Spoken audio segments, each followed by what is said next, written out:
Hey guys, it's Hunter Henry of the LA Chargers. Welcome to the capsON podcast. I hope you guys enjoy and thanks for listening.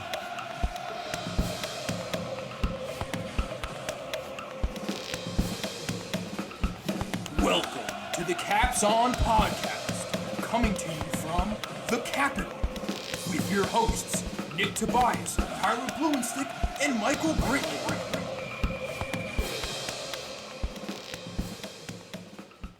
Welcome back to the capsON Sports podcast. We've had a long layover, longer than we've ever imagined. Last time we came live to you guys was before the NCAA conference tourneys? I can't even we did tell you a. how long it's been. It was like the beginning of March, had to be.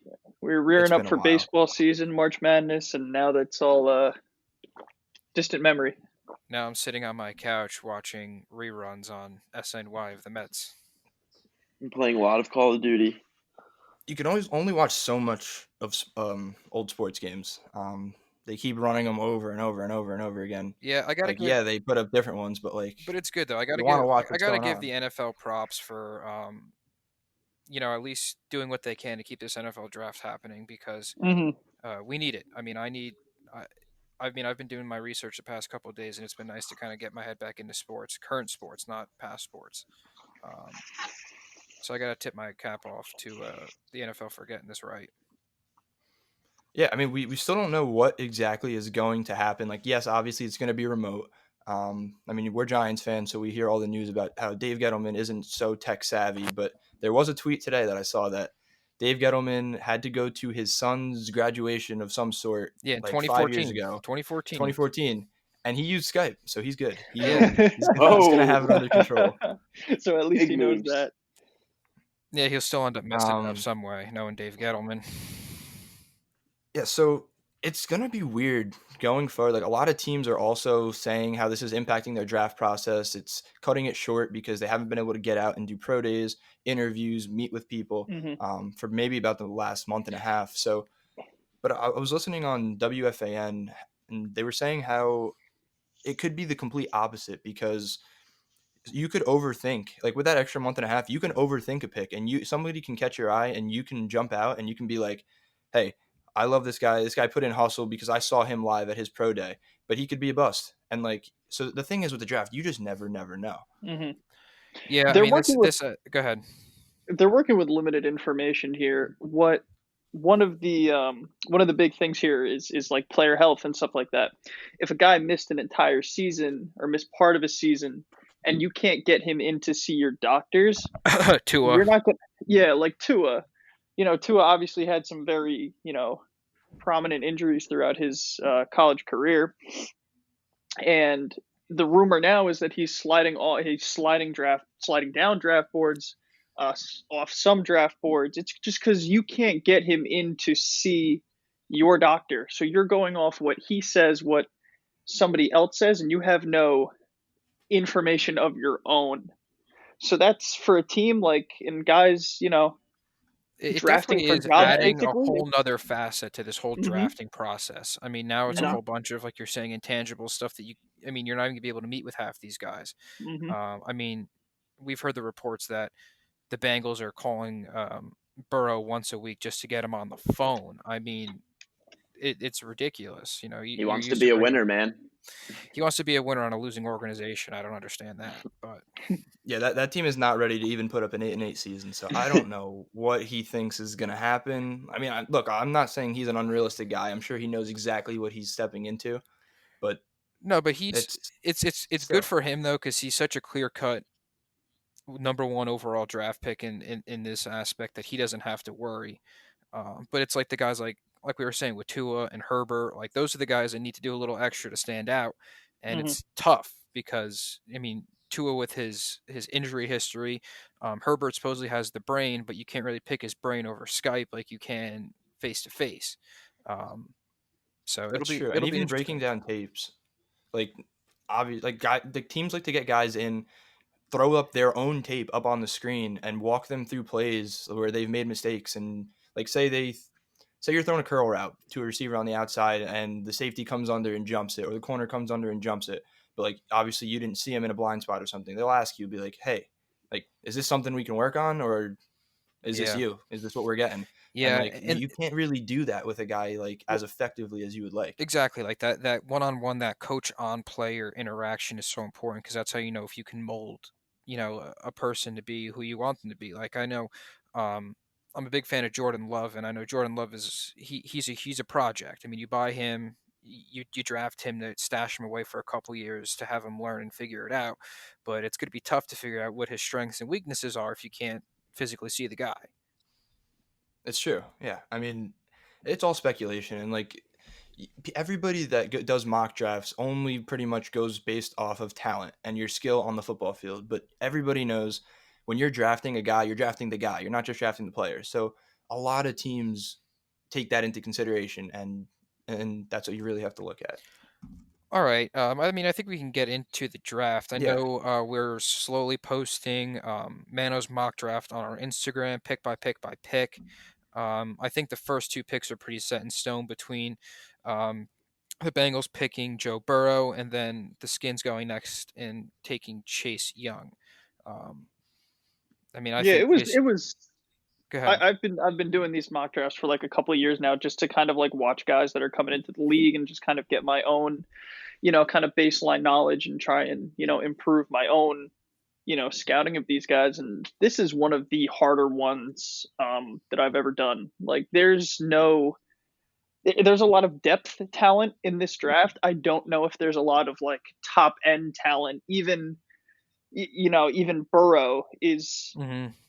like not the greatest. Like he's one of the better quarterbacks that like I've seen in the past like 4 or 5 drafts, but like he's obviously the best one in this one, the best quarterback in this draft, but I'm not sure, how that projects based on like other guys that might have had higher grades when they were coming out, like a Sam Darnold kind of deal. I Man, agree with you I know there, we've but touched on this, like with Joe Burrow, like he's had one great season. Like who knows if he's One even going to one carry really that? good season of Yeah, production, and that offense was built for him, right? And they had Joe Brady as their offensive coordinator, passing game coordinator, and he's moved on. He's now in Carolina with Matt Rule. So if Joe Burrow shows up to Cincinnati, day one, and they have this playbook built out for him, and it doesn't fit him, obviously one has to change. And does Burrow get better in this new system, or does Zach Taylor and the Bengals cater to the quarterback? And 9 times out of 10, you're going to cater to the quarterback. So it's definitely going to see. It's definitely going to be interesting to see how he plays out after having one solid season of production. And he wasn't bad his first year at LSU. He was just making some simple mistakes, and he was able to fix that. So that's a positive on his end to be able to evaluate himself and Yeah, well, he's been pretty able to much show change some on the signs of fly. growth, showing some Mhm. signs of growth, especially, I mean, even though it's college and, the leap from college to the NFL is drastic. Right, but But he was even still showing playing in the change. SEC. So at least Exactly. he was doing it in the most difficult conference in college. Absolutely. But the real question, I think, is I mean, obviously the draft starts with Detroit at 3. Mhm. If they choose to pick or if they choose to trade out, I mean, Miami and LA are going to be trying. I mean, I think they're going to try to jump up to that 3 spot to grab who they like. Um, Mhm. I mean, especially LA because Miami might take their guy. Um, I mean, Detroit's in a tough spot. I mean, they just traded away Darius Slay. They got Desmond Trufant in return. Their defense isn't good. Their offense isn't really good. Um, what are we thinking? I know you haven't taken Okuda, Mano, and I think Yeah, that's the safe pick. That's the safe pick is right. taking Okuda at 3. The mock draft that is being posted now to the Instagram at capsON Sports um, was done with no trades, right? So if I was the Lions GM, I would trade that pick. You're in a situation where you don't really have that much talent on defense, and you just traded away your best player, who's a cornerback, right? So if you bring in Okuda, he's going to fill that void, but you still stunk with Darius Slay. So Yeah. if you bring in Okuda and expect the world to change, I don't know I don't know if that's the safe pick. That being said, if they trade back to 4 or 5, if they trade back, anywhere probably within the first like 7 spots, just based on other teams' needs, they're still probably going to end up with Okuda. Yeah. And the So thing is, like, if you don't want to delay your draft, like your team's progress, like in your rebuild stage, there's only maybe 3 teams in this draft that are candidates to move up. And keeping in mind that you, as the team holding that, say 3 or 4 pick as Detroit or the Giants, that you would want to move back. And those teams are Miami, the Chargers, and Jacksonville. They're the only teams with multiple picks and picks in the middle of the round, to the point where you're still not giving up much by trading out of the top 5, and you're still keeping your return and able to do something with it, and not just basically giving a gift. Because this whole draft, I think, and we've touched on it, but I think it's all pretty much dictated on the second quarterback off the board, and it's going to be between Tua or Herbert, or maybe we get a shock with Jordan Love, kind of like we got the shock with Daniel Jones last year. But you just truly never know. No, and I mean, the race for the 3 spot is really going to determine how the rest of this draft goes. Now, the Detroit only has 2 picks in the first 2 rounds, and they're obviously in a rebuilding stage, and their head coach is very defensive minded. which is why I think it's very obvious to trade back. They don't have that many picks. The defense was in shambles. You traded away your best player, who was a cornerback. Don't bring in the same position without getting something else back, especially if you have the avenue to do so. And if you don't get Okuda, if somebody jumps you and takes Okuda, then you can pick C.J. Henderson, who's the hot rumor now is that he's going to be a top 10 cornerback. I don't know if that's just based on the drop off in the cornerback class talent, or if he's that good. From what I'm watching him, he's like a very good guy. He's a very good cornerback. He makes, good plays. He's keeping at Florida. He's keeping, again, SEC wide receivers like in check, but he's not as good as Okuda. And I don't think he's a top 10 pick. If I was picking, it's just not safe. And I tend to lean more on like the safer side. Mm-hmm.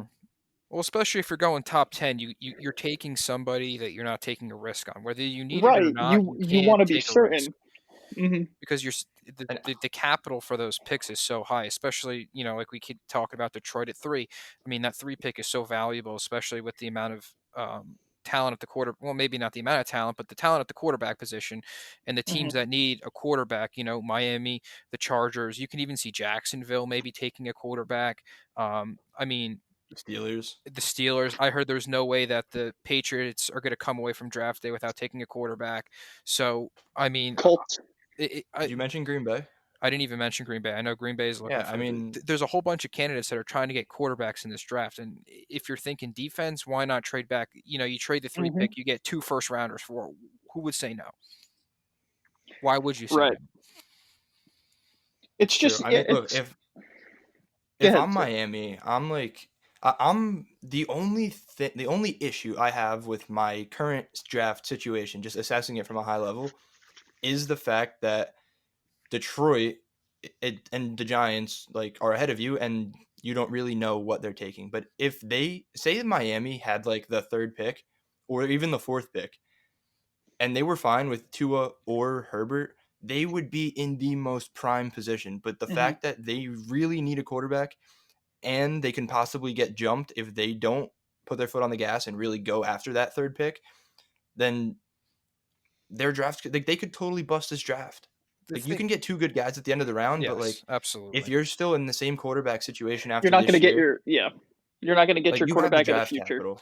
Miami's got a crazy amount of picks in this draft. Where they have 10, or is that the Raiders that has 10 picks? Somebody has 10 picks in this draft. Miami's draft capital, what they're sitting on right now, is high enough where you just burn 2 first rounders just to get your guy. But I know you and I have been talking about how Miami's guy might be Tua, and what if they're not certain on him? The uncertainty factor in Miami with the quarterback position, they can't be taking risks either. Right. And to that point, if the rumor now is that Tua Tagovailoa is off of some draft boards, and like I said earlier, he's sliding.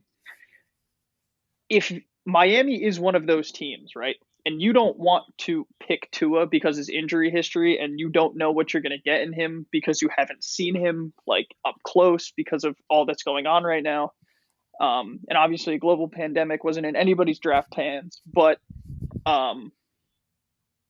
if you don't want him, don't force yourself into Justin Herbert if you don't think that you have the capabilities to develop him. And obviously, every NFL franchise is going to be like, I think I can develop that guy. That's just, arrogance around the league and confidence in your own abilities. That's fine. But why take that risk if you don't believe in Tua? You have a quarterback in Fitzmagic that's going to not win you games, But at least he'll get you right? through a season. Yeah. Right. He'll get you through. He'll get you right. He'll get you through a season, and you're in the same situation next year with the fourth, But you have first, Josh Rosen second, behind first him. pick, something like that, I right? mean, So, you like, could get Or you another play top Josh. 10 pick next year. I don't They're know why they fine. don't give him a shot. Exactly. Or you play Josh Rosen, and best case scenario is that he's the Josh Rosen that was drafted, when he went to Arizona, or was supposed to be when he was drafted in Arizona. Or he stinks too, and you're in the same boat. It's. I mean, if Miami spends their picks this year on, their first, second round picks, to build the team more than just building the quarterback position, they'll be just fine. You could still take a quarterback in the third, fourth, fifth round and Right. get away with something if you get lucky. If not, then like you said, especially if they're that high on Trevor Lawrence coming out next year, why not just say, you know what, let me just I'll wait for next year. Right. Well, they paid Byron Jones to kind of be the cornerback there, the number one guy. So like, to me, that says they want to win sooner rather than later. So I think they're going to end up drafting a quarterback, whether it be Tua or Justin Herbert. I think we can move on with the first couple picks there. Absolutely. Something that I wanted to touch on too was the wide receivers in this draft. This is a deep draft class, and I know you guys have kind of been watching some of the top end guys. Do you have like a power ranking between like CeeDee Lamb, Jerry Jeudy, and Henry Ruggs? Yeah, I would say I would go with Jeudy, Lamb, and Ruggs. And I don't think there's going to be much argument with me putting Ruggs at 3. But No. I think where the disparity comes on some people's boards is between Jeudy and Lamb, where they're very similar players in the sense that they're playmakers. They're a little They're undersized obviously too. the top of the board. They're both a little bit undersized, and they're quick. CeeDee Lamb, I believe, is quicker. I would compare CeeDee Lamb more to a Tyreek Hill-esque playmaker kind of guy. Going to catch a quick slant on your own 25 and take it to the house 75 yards. Whereas Jeudy is more of a complete receiver. I don't want to go as far as comparing him to like Julio or those guys, but like I think Jeudy has a much higher ceiling for a career, as CeeDee Lamb is more explosive, one play potential Tyreek Hill kind of guy. So yeah, I mean, I'm also big on Justin Jefferson, and he doesn't even crack my top 3, but I'm just holding off and praying that the Eagles don't take him because I really like him a lot. That's the hot rumor right now. It's like Justin Jefferson at 19 is like their pick, like bar none. The thing is, like, I could see Denzel Mims being the best receiver out of here, or Brandon Ayuk. Like, these guys are big physical there receivers. There is a lot of depth in this wide receiver class. Like, they're like, if you're a team, right, and you don't love and you miss out on Ruggs or Jerry Jeudy or CeeDee Lamb or Mims or Jefferson or however it shakes out. I mean, T. Higgins out of Clemson is a beast. I mean, that guy's a monster too. I mean, he's more of the prototypical number one wide receiver, big guy on the end. You could toss the ball up in the air to him. You know he's going to fight for it and come down with it most of the time. I feel like, and then you got your go ahead. You got your Jalen Reagor's type, who are the fast Jalen Reagor from TCU and Brandon Ayuk from Arizona State. There's those guys project maybe a little bit more like speed guys, whether you want to stick them on the outside and just turn and burn, or you want to stick them on the inside and see if you can run a slant, take it 60 yards or whatever. There's a lot of depth, and there's a lot of different types of receivers in this draft, and it really comes down to team needs. So like, you might have a guy that like was projected in the 5th round or 4th round going a little bit earlier just because he fits a team's need. and the drop isn't that. I see that with Denzel Mims. Like I think he's one of the most complete receivers in this class, but I see him as a fit on a team like the Ravens where they have burners like Mhm. John Brown and No, Hollywood Brown. No, yeah, I there you go. mean There you go. no, I know it's Hollywood Brown, but who's their second? They might have Willie John Snead. Brown. No, they don't have John Brown. John Brown's on the Bills. John Brown's on the Bills. Yeah. Regardless, you have a burner like Hollywood Brown that can take the top off a defense, but then you also need that big-bodied physical guy like Mims who has good hands, who can move the chains, who can get you those 10, 15-yard completions when you need them. But yeah, I mean, Well, it's all I know we situational. talked a little Every bit single about football Tyreek Hill player is a before. system quarterback. I know Or we system talked a little player. bit about Tyreek Hill before, and in relation to that Chiefs offense, I mean, you figure on the end they have two big guys and they have two speedy guys. You know, you have Tyreek Hill and you have McCole Hardman burning down the sides, and you have Denard Robinson and Sammy Watkins, two big receivers that have a big target that Mahomes can throw to. And Kelsey, I mean, some of these teams I think are building a little bit more on the smaller wide receiver, and I don't think that's the way to go at all. And I know some of them are just missing a big one. Like I know the Giants are missing that big receiver on the edge to just throw the ball like Plaxico. Like Eli was just able to chuck the ball up to Plox, and Plox is going to come down with it. Right now there's a bunch of teams that I think are in need of that bigger wide receiver, but I don't think the bigger wide receiver is valued as high as these smaller playmaking, quick Hmm. route running. Like I know Jerry Judy's route running abilities are head over, they're ridiculous. But in relation to because I know we were talking before, I guess we got a little bit derailed about Judy or Lamb first. I like CD Lamb a lot. That Oklahoma offense is a high-powered offense, and he's a quick guy, man, and I think he's going to project out to be better. Again, it also it's in the same way the quarterbacks. It depends what team they go on. Like I know they're talking about the wide receiver starting to go off around 10 and 11 between the Jets and the Raiders. That's kind of where the wide receiver need kind of starts. So it'll be interesting to see who these teams pick first and, where it pans out. I think as soon as one wide receiver goes down, they're all going to start falling. I agree. I gotta agree too with like CD Lamb. I'm definitely gonna put him over Judy. I think he's just overall more physical. Even though they're both explosive off the line, I'll always take the more physical guy. I know that Judy is a little more hesitant when he's going up for the ball, and if you need someone in the red zone, I'd rather put my faith in CD Lamb, just strictly over, like I said, physicality. So you guys want to pivot over to running backs? I feel like it's kind of a similar, like it's obviously not as deep, but I feel like it's the same thing pretty much every single year with running backs where you have that group of 3-4 guys that like obviously there's outliers kind of like the Saquon and just drafting a running back in the top of the first round. But like you have these guys that fit between 20 and maybe 40 on the overall board, but every single one of those top running backs fits in within that, and you truly just don't know who is going to go. I'm just curious what you guys think. Who do you think is the top running back? Is it Swift? Is it Dobbins? Is it Jonathan Taylor? Clyde Edwards-Helaire? I mean, After that, it kind of drops I off. just But have to give it to Jonathan Taylor strictly for what I've seen from him in college. I mean, the running back position, I know I've talked to Mano about this, and we just saw Christian McCaffrey get absolutely paid. But what these teams hate doing is paying these running backs. And the running back position, I think especially drafting wise, it's so important because you really only have 4 years of control until you have to figure out if you want to pay them or let them walk.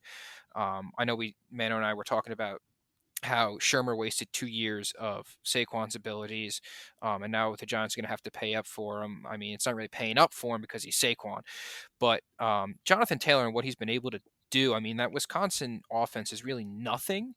I've seen him tear it up the field through the ground over the air. They were Jonathan Taylor. They were Jonathan Taylor, and I mean that was pretty much when Stanford was McCaffrey. And I mean, Penn State with Saquon. Penn State with Saquon. And when you have a talent talent like that, like you just got to feed him the ball. When you have The a thing is, talent it's like different though. Yep. Go ahead. when you have a talent like that and he's dominating, like you can't, and you're trying to win games, obviously that's the goal, especially if you're like Wisconsin in a Power 5 conference. Your goal isn't to develop players. Your goal is to win football games.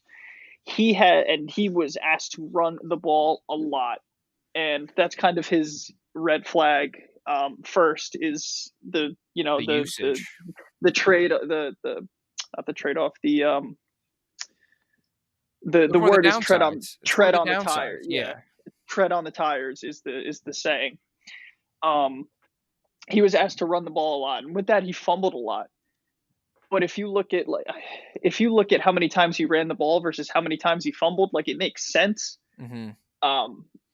So if you like cut that, if you were to cut his rushes in half, like it would probably cut his fumbles too. So if he's used the right way and he's not running the ball on first, second, third down, like every single time you're on offense, he's probably not going to fumble the ball as much.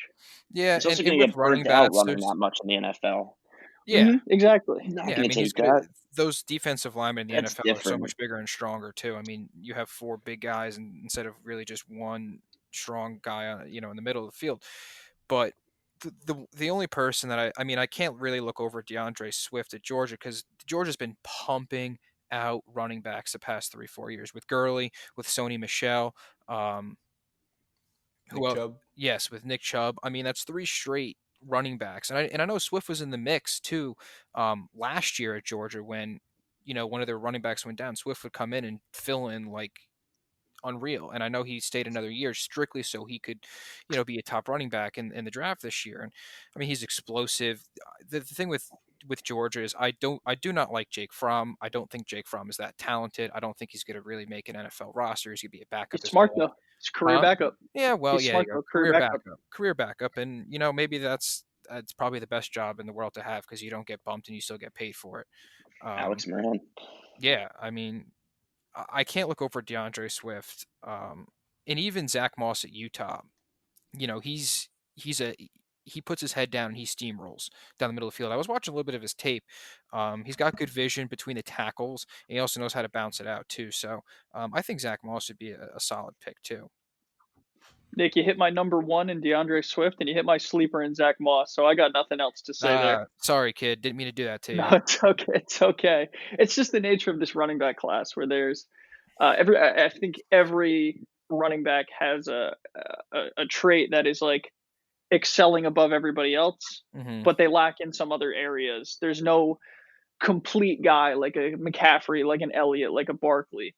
That's the thing with Clyde Edwards-Helaire that just drives me nuts is the fact that when you're looking at a running back, like you want, like obviously you assume they can pound the ball, but you also need a guy with hands that can come out of the backfield and add another dimension to your offense.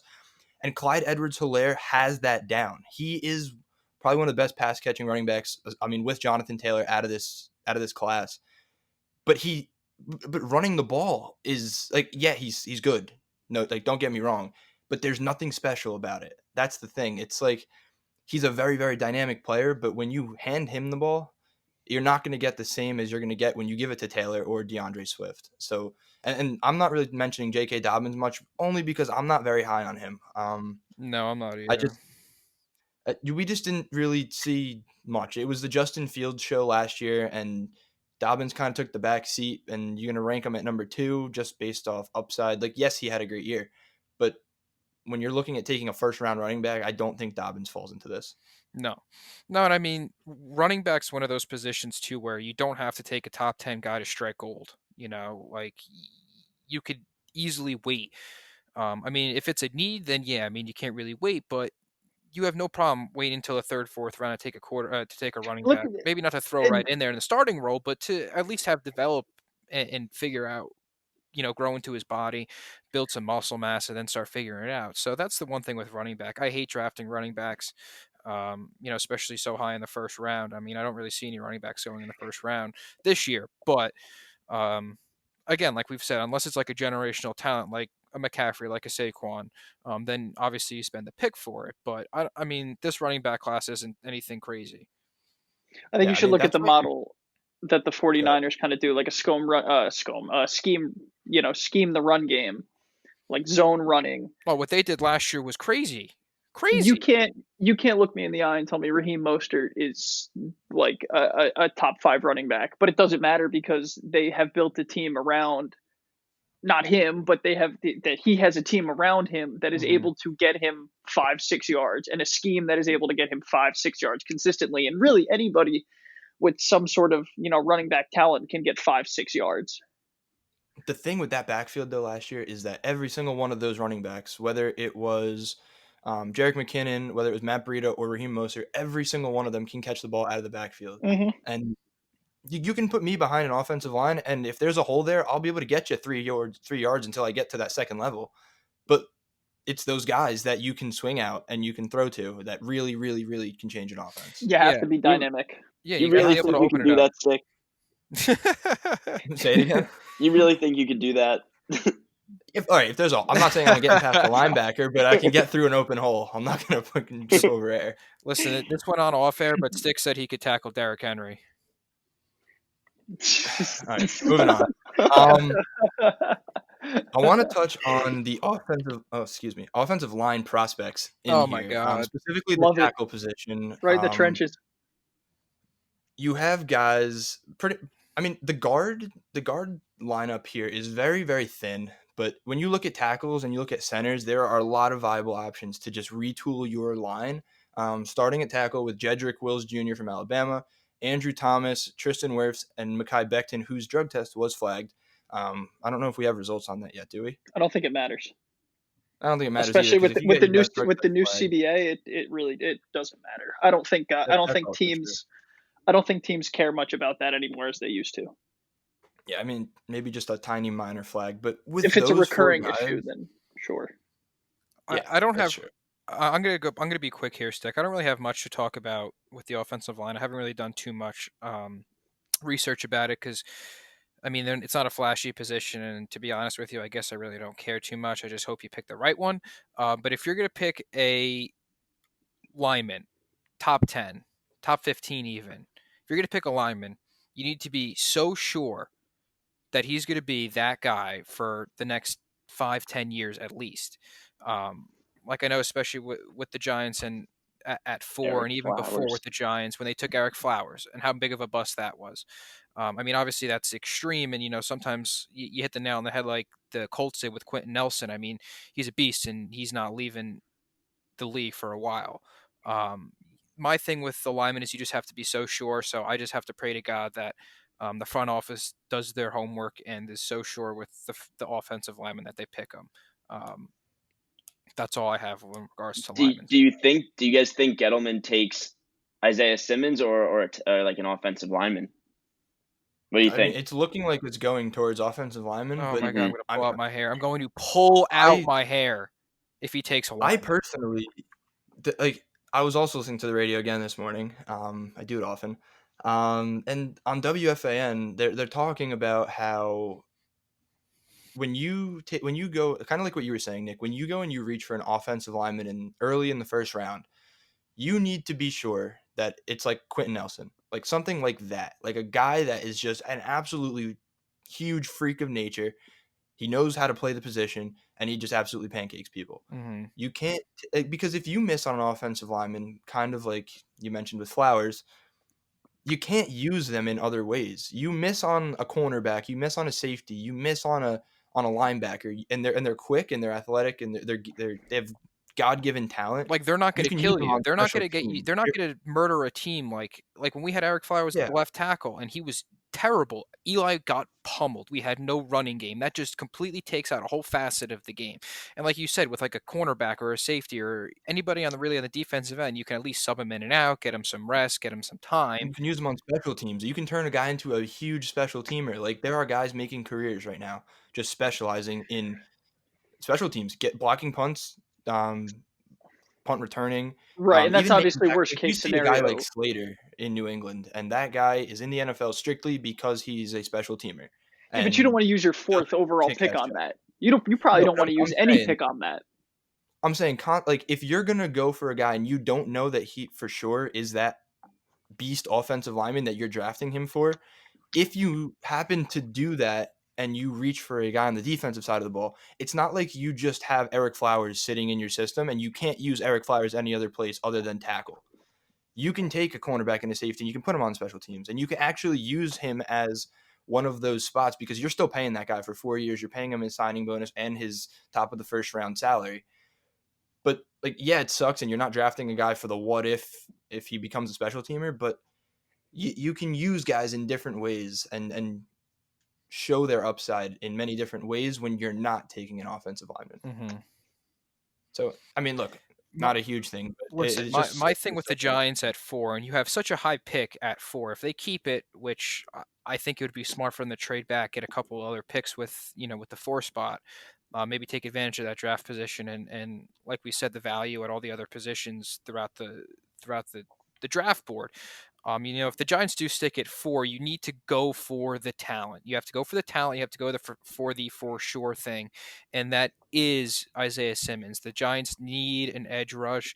They need somebody to at least play man or zone coverage on a tight end. If I have to see a tight end run free one more time, like it's so frustrating.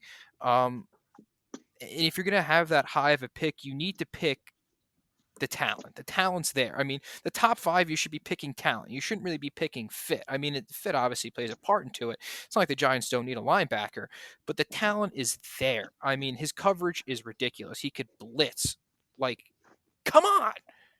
And to Stick's point, if he's not that good of a blitzer in the pro level, he can at least coverage. There he you can go. at least, play in coverage.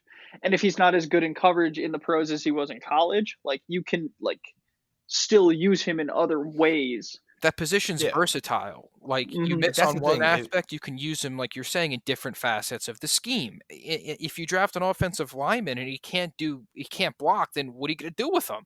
Mm-hmm. You can only put him on the bench. Yeah, I mean, put him on the bench, put him on the practice squad. It's just so tough. If they stay at 4, you got to go there for the for sure thing. But that's just me.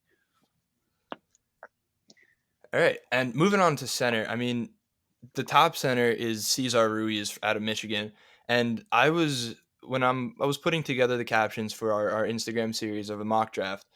I watched some tape on this guy, and look, I never played football at a high level, so I'm not completely sure how to break down tape. That's why I talk about it, especially when I'm an offensive lineman. But when you see Cesar Ruiz line up on the ball at the line of scrimmage, this guy is in a full squat, one hand on the ball, other hand pointing every which way. He's reading a defense. He's reading a blitz package. He's picking up which gap these guys are going to blitz through. And he's relaying it to his offensive line. He's coordinating. And look, I don't know if it's just me or I would rather take, for an offensive lineman, I would weight your smarts and your knowledge of the game much higher than any other possible skill other than footwork. Like, you can teach hands, you can teach footwork, but you just can't teach the game. I mean, you can, but if you got it, you got it. And Cesar Ruiz has it. This guy is making changes, quarterback-like changes at the line from the center position and relaying it. And I just think that's so unbelievable because you don't see that out of guys past his spot in this class. He's also a that Jersey Michigan guy. offense. Yeah, that Michigan offensive line is good. They were very good. And Shea Patterson, their quarterback at Michigan, did them no favors. He would stand in the pocket for 6 seconds, and then instead of rolling, into or scrambling outside the tackle box and getting hit by the only rusher on a side, or making the wrong read and throwing the ball away. They gave him so much time at Michigan to be at least competent, and he couldn't do it. But Cesar Ruiz was the captain of that, of that unit. I have him going 17 to the Cowboys. I think that's early, but they just had Travis Frederick retire. Yeah, they have a need right there. They have a big hole. If you're the Cowboys, you probably feel pretty good about what you have. You could probably trade back and still get Cesar Ruiz.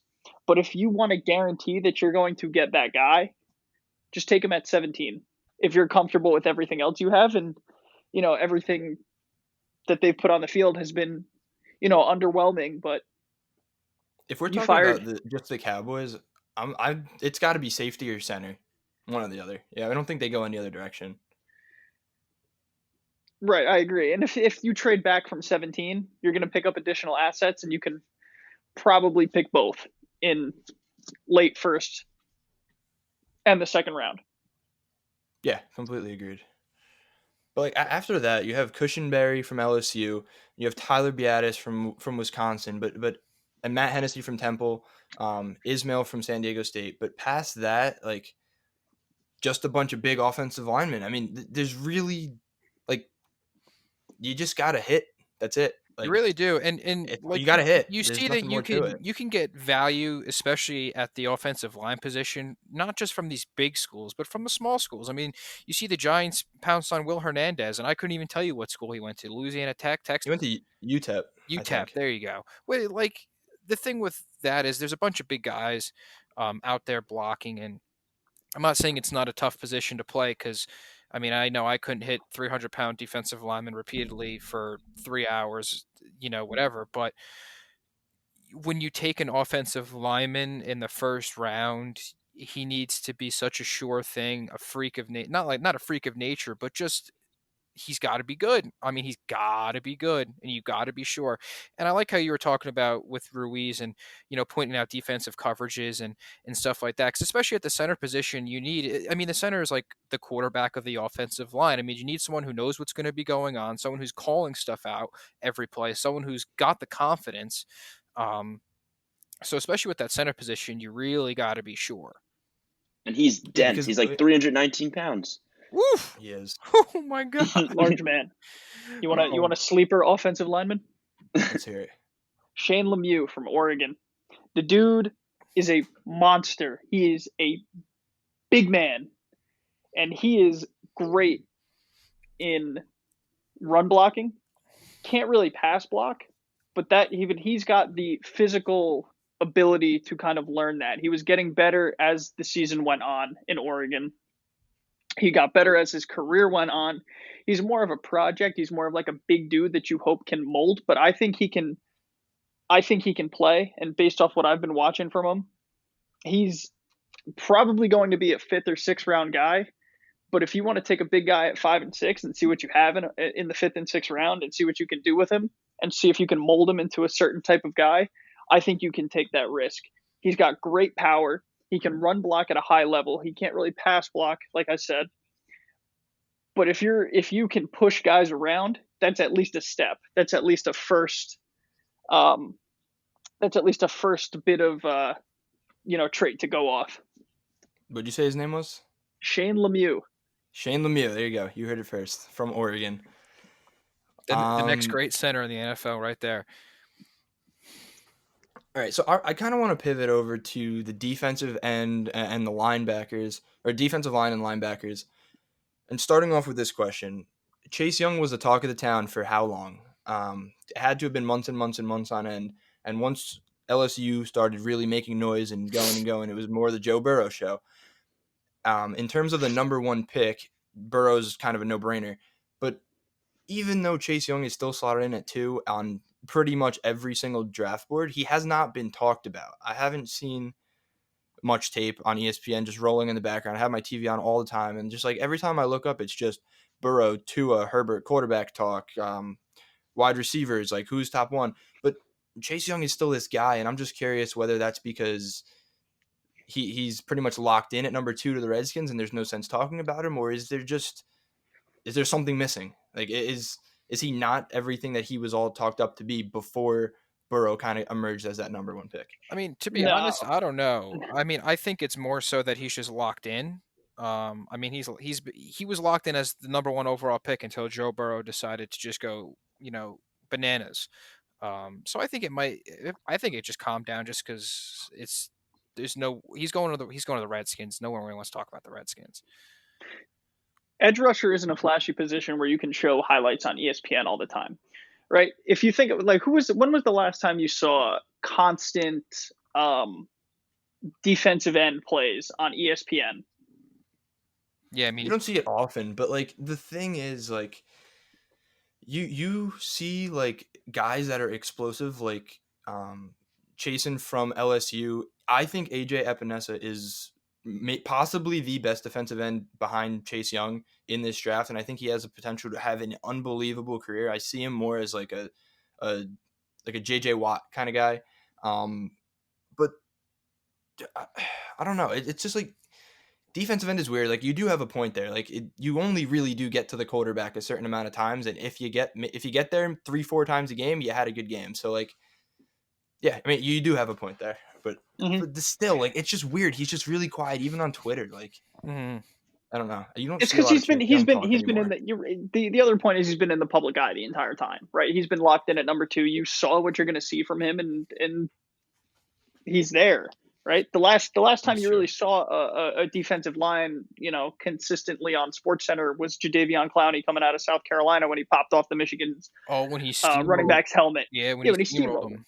And then you look at Jadeveon Clowney, and he's had a good career, but he's not the player that everybody expected from him. Like I'm thinking of how, like what you said, Stick. When was the last time I saw defensive ends being flashy on TV? And it's true. I mean, Aaron Donald is ridiculous. I mean, when they just show highlights of him, it's like you're in awe, and they don't even show any of that stuff.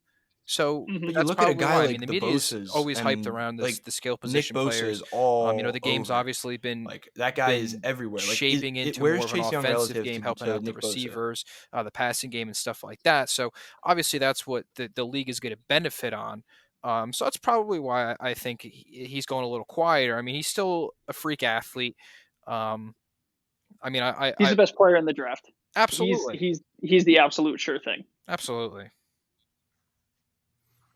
Right. To that point, I've seen more videos of Aaron Donald boxing the dude with the knives and getting his hand worked than I've seen him blowing up the front line. Like it's just the way it is. It's the same thing with, like, you remember James Harrison? Like you see all of his gym videos of him just like, I don't even know what that exercise is called, where you lay the belt or the bar across I don't know how to explain it, but like you're laying down, you got your legs up, you have the bar across your waist with a pad, and you're kind of thrusting up. I've seen him put up more weight on that thing than I've seen James Harrison highlights when he was in his prime. Mm-hmm. And James Harrison's a great defensive player. He's a great linebacker. He's a great linebacker, but you just it just doesn't matter because because to that point you're not in every single play. Like if you. Like you said, if you get to the quarterback 3 times a game, like that's great. If you get to the quarterback, once and you take them down, like even that's pretty good. Extrapolated over like a 16 game season, that's 16 sacks. Like that's good. Plus, however many times you get there, it's just not flashy until you're highlighting it. It's needed, but it's not hot. Yeah, I mean that's a much needed aspect of the game. With the edge rushing. But like you said, it's not flashy. That's not going to get you views. That's not going to get sell you jerseys, sell out the stadium. What's going to sell you at the stadium is the person throwing the ball or catching the ball. It's just not flashy. I mean, defense isn't flashy. Well, I guess. I mean, defensive players are flashy. They tend to try to be flashy.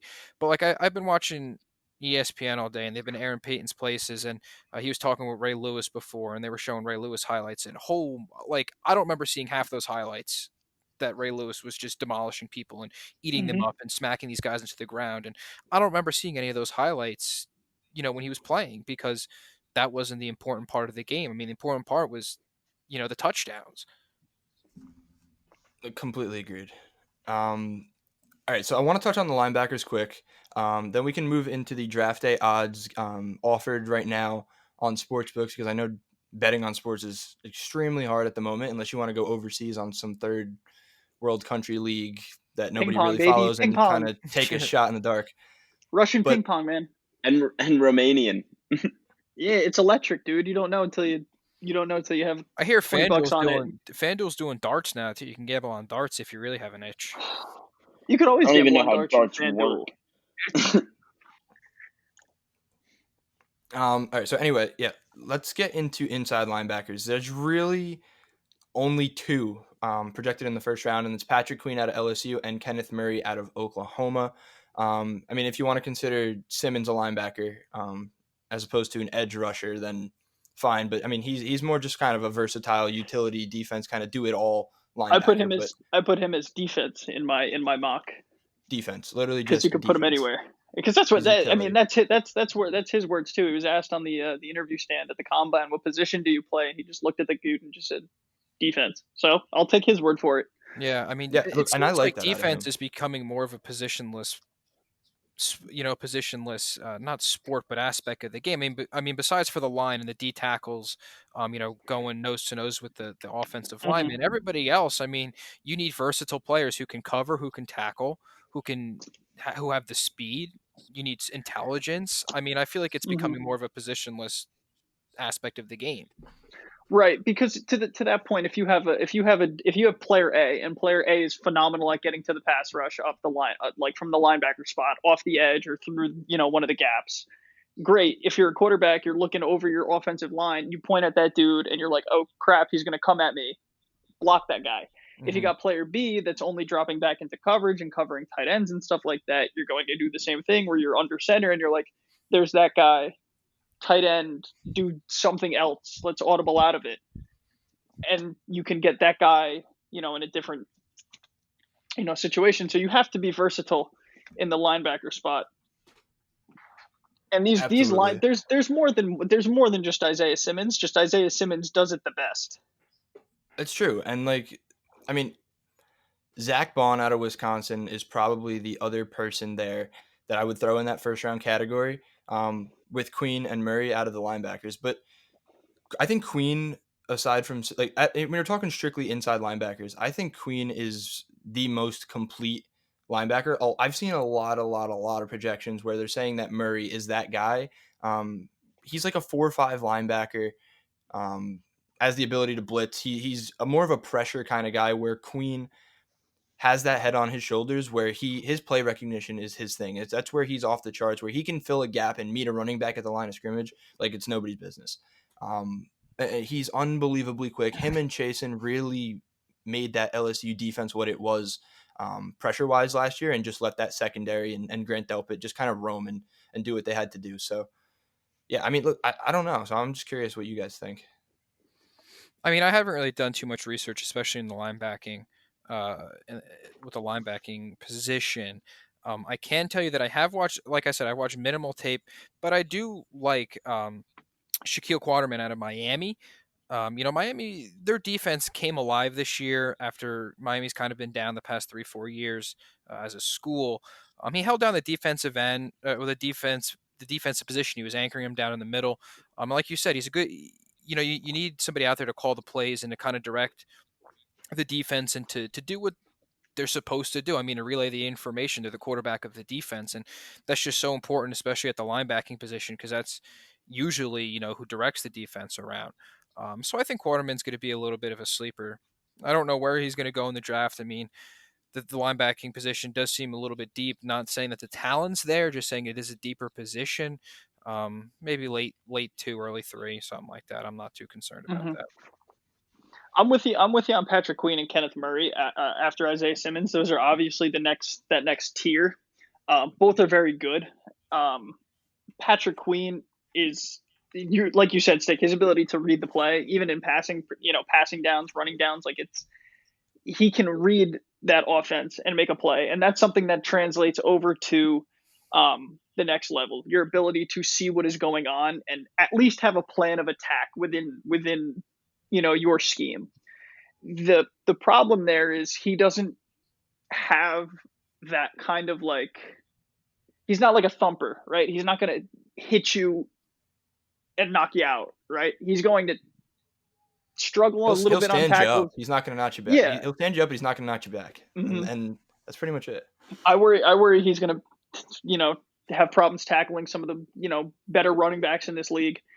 I think he goes too much at it with his arms as opposed to his entire body. And when he does go at it with his entire body, he's good. He's just not in great positions to always make tackles. Kenneth Murray, on the other hand, he's a phenomenal tackler. He's going to get in your face and he's going to make plays. He was a captain, 4-year starter for Oklahoma. And you can say what you want about an Oklahoma defense, but they usually pump out one good player. And I think they Kenneth weren't Murray terrible is. last year either. They when they had to hold points low and play a tight game, Mm-hmm. not something that they're not necessarily used to. They got it done. I think they were able to get they were susceptible to getting like picked apart though. They got picked apart by Baylor, they got picked apart by LSU, but who doesn't get picked apart by LSU? It's just the way Exactly. it went last year. I have a sleeper. Well, maybe not a sleeper. He's kind of the next tier behind those guys. Excuse me. Willie Gay out of Mississippi State. Can kind of do what Isaiah Simmons does, just not on that level. I think he's going to go a lot higher than projected. He's pretty good in coverage. He's really rangy, but he doesn't have that decision making that some of these other guys do. So he's going to be there. I have another guy too, Davion Taylor out of Colorado. He's kind of the ball of clay in this linebacker class, where you can kind of take what he has. He's only been playing football now for I think like 3 years. So you can take what he has and you can try and fit that in your defense, whether you want him to be a pass rusher and just teach him technique and speed and plays, or if you want him to drop into coverage, he can do what you want. But you have to be able to develop him. Yeah, absolutely. So what kind of scheme would you see him fitting in? I think it's always easier to rush than it is to, drop back into coverage and make it, and play your zone or play, a man, especially if that dude is, a tight end like, I know he's not in the league anymore, Rob Gronkowski, who's going to like physically dominate you. Or even a guy like Evan Engram, who is going to like run a solid route down the outside. Right.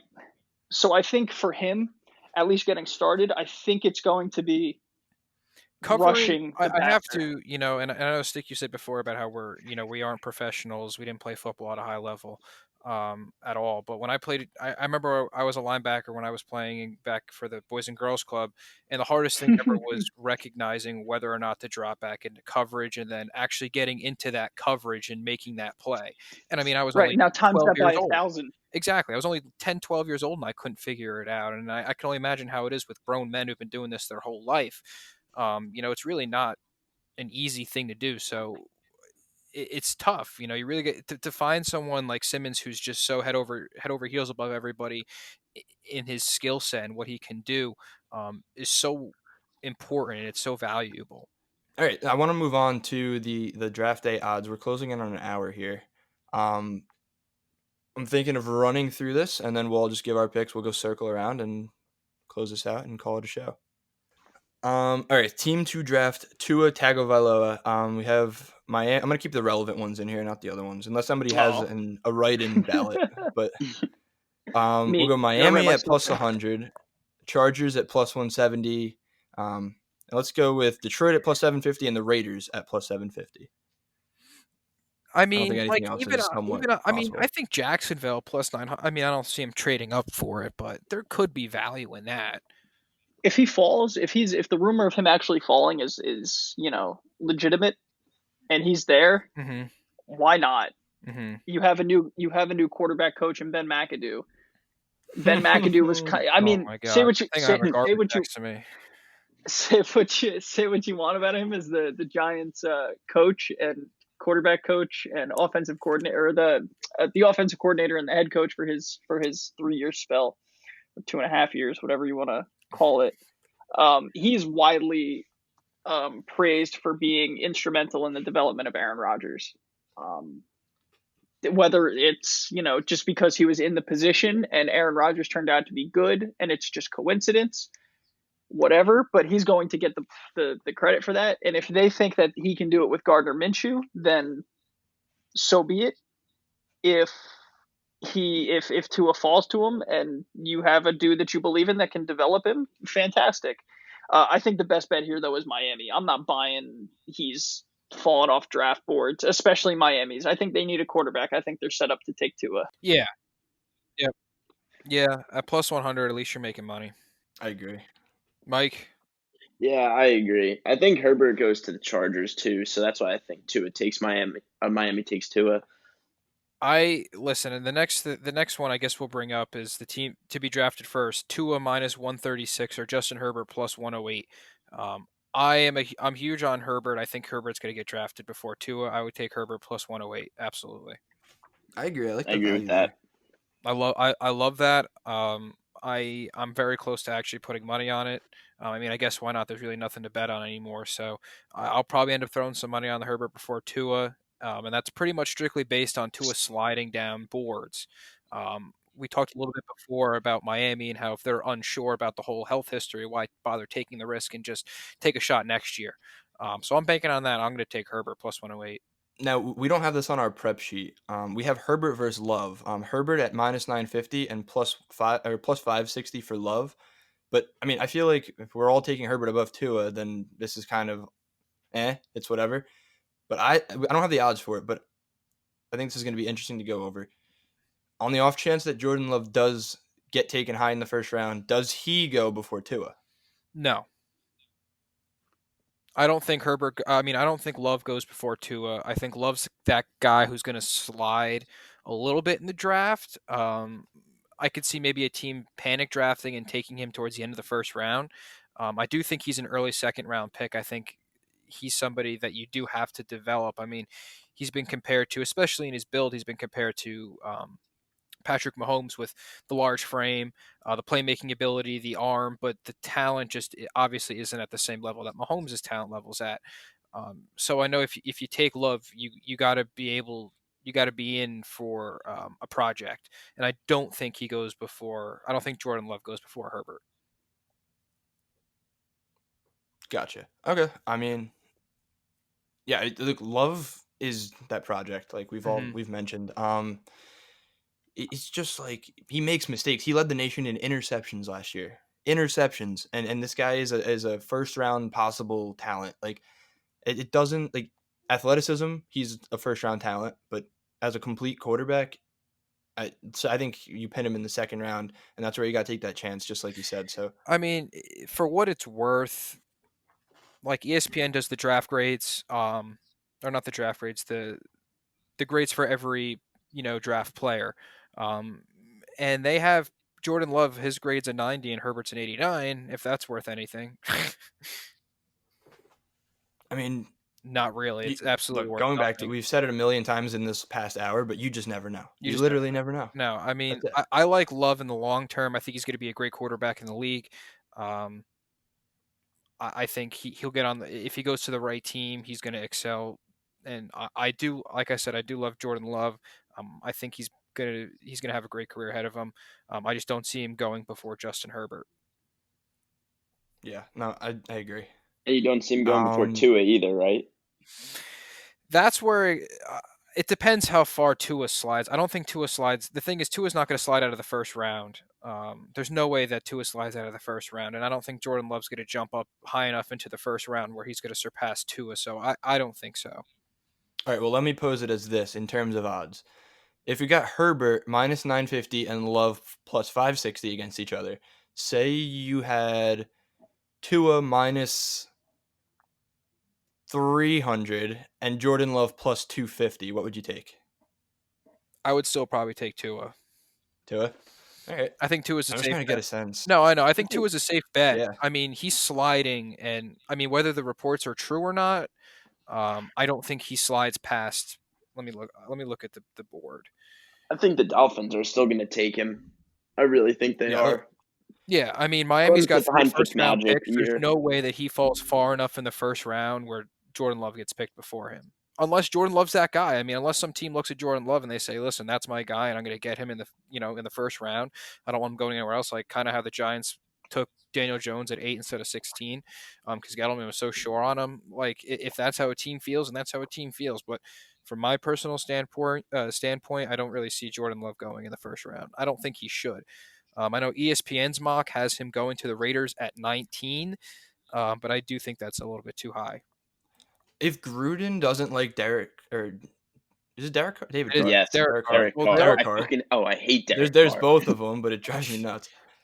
If Gruden does not like what he has with Carr, I I mean, cannot picture him getting a project quarterback like no, but Jordan Love. they It's did just pick up Marcus Mariota, and you do have to keep that in the back of your mind. So that can kind of set them back another year. Try both quarterbacks if you really have to, and maybe reset the quarterback position for the year after. I mean, the Raiders have a lot more issues that I think they need to address besides the quarterback position. Um, like especially that's the only thing with the Raiders. Right now they need wide receiver help. Their offensive line is depleted. Their defense was decent. They need to help their secondary too. They could also, Um, yeah, they could use a cornerback. they just don't really have a need at the quarterback position that needs to be filled this year. So why waste no. that on a first round pick? I agree. All right. Moving on. So, I mean, we've talked about this. You want to just go rapid fire for this one? CD Lamb minus 118, Jerry Judy minus 108. Who goes first? I'm gonna go with. I think CD Lamb goes first. I don't rank him number one, but I think he goes first. I think Jerry Judy goes first. I like Lamb more than Judy, but I think Judy goes first. Lamb, he's going first. Mano? What's up, Mano? Fall Silent asleep. Mano. Yeah, I don't know. All Um. right, clean sweep with Jerry Judy before CD Lamb. All right, let's rock. Who's next? All right. Okay, so let's see. Let's move over to this. We've touched on number one overall pick. It's going to be Burrow minus 7,000, which is a crazy number. Put your whole Number savings two on it. overall pick. Oh, Mano's coming back. Look at this. Um, for number two overall pick, you got Chase Young minus 1,200. Number three overall pick. I mean, it's kind of the same conversation we've had. We have Okuda at plus 110. Tua plus 180. Herbert plus 350. Simmons plus 950. The three pick was It's just so far this up for grabs. conversation. I Yeah, this would is not all just touch it. based on that quarterback, the conversation that we had in the beginning. I just wouldn't touch this prop at all because you don't know what's going to happen at the 3 spot. I mean, it's not a sure thing that the Detroit Lions even keep the pick. If they keep the pick, Okuda's a safe bet at plus 110. But like you said, if Miami trades up, they're going after their guy, whether it's Tua or Herbert. But I mean, I know the list goes on with Simmons, Chase Young, if he's still available, Derek Brown, Jeldrick Wills, and I don't think an offensive lineman's going to go 3 overall. It's just the 3 is kind of up to whether or not they trade out, and I just wouldn't touch 3. If I knew for certain that Detroit was keeping that pick, I'd feel better about. Probably if I knew Detroit was keeping that pick, I'd feel safe with Okuda at 110. But because I don't know what they're going to do at 3, I just wouldn't touch it. Yeah, no, I agree. I mean, that's something to look at. Like, if you start seeing news come out, if you get that breaking news, like that one key piece of information that possibly hints at a quarterback trade with the Lions involved, or a draft day trade with the Lions involved, where someone's moving up and taking their pick, then you look at Tua at plus 280 and you look at Herbert at plus 350, and then those are very attractive numbers to take for this prop. So I don't know. It's just something that you got to give time for. Because what's the prop valued at? Okuda plus 110, Tua plus 280, Herbert plus 350 for the number 3 overall pick. So, yeah, I mean, it's pretty much based off that second quarterback off the board conversation. We still don't have Mano here. This is the problem with recording remotely. I don't know what's going on, but I think we should wrap up. Well, Just before we wrap up, we could talk about the value of I do like talking about the Giants, so I wouldn't mind talking about the Giants' first pick, the value that they at least have. So right now, the live odds that I have on FanDuel is Jedrick Wills Jr. going at plus 110, Isaiah Simmons 270, Tristan Wirfs 300, Andrew Thomas 950, and Mekhi Becton plus 1100. Listen, I'm hammering. I've already put my bet in on Isaiah Simmons 2 weeks ago. I really hope it pans out because I think that's the smart, safe. That's the right pick for the Giants. I think at the 4 spot if they decide to keep it. But again, that can change if they trade back. Then obviously this whole thing gets blown up. So yeah, no, that's true. It's all positional, and I mean that's why they're bets because you just never know. mm-hmm. Yeah, I would put my money on Simmons also. I could also see get him in kind of just throwing out a bunch of smokes all over the place, trying to just confuse the crap out of everybody, especially with the possibility of trading up and really trying to figure out what the idea is around the league and like who can possibly jump him. Because if somebody like it's not only possible that you jump up and grab a quarterback, but it's possible you jump up and you grab Simmons because you think the Giants are going to take him and you are in love with him. Mhm. Like you never know, and that's the thing.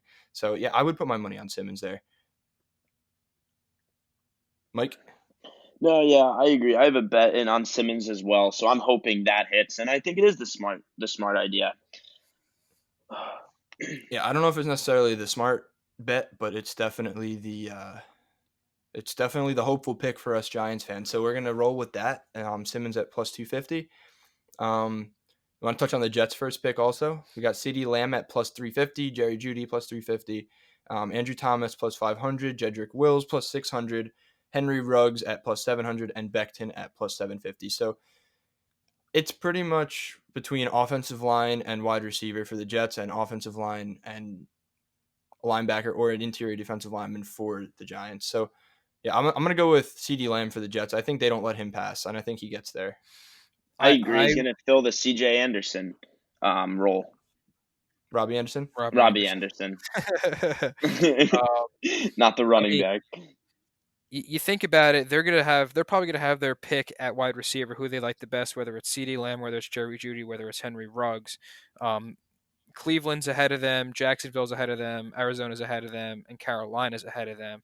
And neither of those teams need wide receivers. Carolina's fine at the wide receiver position. Arizona just got D-Hop. They don't have to worry about that. Jacksonville's doing just fine with DJ Chark and not CD, I'm sorry, DD Westbrook. Cleveland's fine with Jarvis and OBJ. So the Jets really get their first. Their Jets, I think, are going to get their choice at the 11th pick, and I think they end up going with Jerry Jeudy. I think CeeDee Lamb is a better choice, but I think they're going to pick Jerry Jeudy because you know you're going to get out of Jerry Jeudy. You know his route running abilities. You kind of need somebody who is going to do it all for Sam Darnold. He needs some help. They lost Robbie Anderson, um, so they're going to be in trouble. They Yeah. signed Brashard Perriman if that really is going to change your mind about anything, but I don't think so. Hey, he popped off for 3 touchdowns or 4 touchdowns last year in one game, so he's got it in him. You just got to show it. See, I'm wondering why the ESPN mock draft has Jacksonville taking Jerry Jeudy. I don't know either. I don't. Like they need defense. Jacksonville They needs. do. I don't really know where Jacksonville stands. They're definitely in a rebuilding stage. I know the reports have just come out that they're trying to shop Leonard Fournette, um, but they definitely need their help on the defensive end, especially after giving away Jalen Ramsey. Um, they definitely need help in the secondary spot. Maybe they're a possible contender, maybe to trade up and try to get Okuda, or if Okuda slides to them at 9, that would probably be very good for them. I could even see him picking up an offensive lineman at 9, but I don't know why they haven't taken Jerry Jeudy. Yeah, it's a little Yep. weird. I think Anything they that's can use like a running back or a tight end. They don't need a wide receiver. no, I think it's a big reach if they go for a wide receiver at 9 for something they don't really need. I mean, DJ Chark last year played phenomenal. I mean, he saved two out of my 3 fantasy leagues. I know that for sure. And he obviously already has that rapport with Gardner Minshew. And Jacksonville's kind of set on Gardner Minshew too, which I don't know if that's going to be a good or bad idea, but I guess that's a debate for another day. Exactly. No, it's just up in the air. It's showing that you just truly never know. We've harped on it a million times this episode, but yeah, I mean, I'm pretty sure we've covered everything up to this point. We still don't have Mano back on the call, but I'm gonna wrap this up. Thank you guys for listening. We're happy to be back talking sports again, bringing you guys the content that you want. Um, Stay tuned for our NL National League MLB preview. Should be coming at you momentarily within a week or two. Our American League preview is still out there. You can find that on Spotify, Apple Podcasts, on YouTube. Follow us on Twitter at capsON Sports and on Instagram at capson.sports. Anybody else have any closing remarks? Not really. I mean, all I Yeah, was gonna no. say is I know this time is tough without sports, so just bear with us. We're doing what we can. If you guys have any ideas, let us know. We're gonna be trying to be spitting out a little more content now because everyone's just kind of sitting around the house. Nobody really wants to work from home, so we're gonna try to keep it interesting for you guys. Mike, nothing? Yeah, nothing really from me. All right. So I guess Mano doesn't have anything either. So, as always, we'll keep the cap on for you, and stay safe, stay healthy, wash your hands, use hand sanitizer, social distance, do anything you have to do so we can squash this, get sports back, and we can get back up and Yeah, running at our full wanna play capacity golf, like we man. want. So, I want to play Yeah, golf playing so golf. today would have been a perfect day for some golf. Let's just drive up to All like right. Vermont. bad. Yeah, we might as well. All right. So, anyways, thank you guys for listening, and we'll see you guys on the next episode. Peace. Go Giants.